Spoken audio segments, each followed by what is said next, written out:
హనుమంతుడి ఆకలి ఎలా ఉంటుందో మీకు తెలుసా? సాధారణంగా హనుమంతుడు చెట్ల మీద దొరికే పళ్ళు, కాయలను తిని తన ఆకలిని తీర్చుకుంటాడు.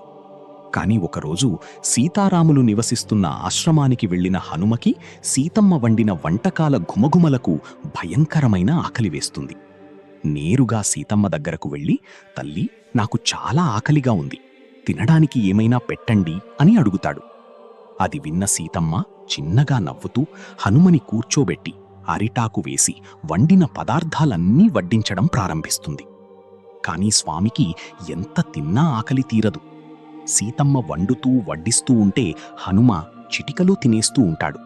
చివరికి వంటగదిలో ఉన్న వంటకాలన్నీ ఖాళీ అయిపోతాయి. దాంతో సీతమ్మ కంగారు పడుతూ రాముడి దగ్గరకు వెళ్లి హనుమ ఆకలిని తీర్చడానికి ఏదైనా మార్గం ఉంటే చెప్పమంటుంది.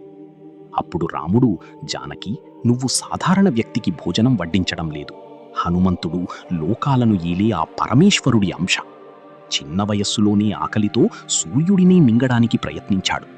ఆలోచించు, పరిష్కారం నీకే వదిలేస్తున్నా" అని చెప్తాడు.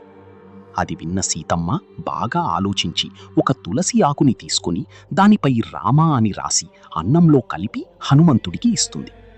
అది తిన్న హనుమంతుడి ఆకలి పూర్తిగా తీరిపోతుంది. మీరు హనుమంతుడి భక్తులైతే జై హనుమాన్ అని కామెంట్ చెయ్యండి.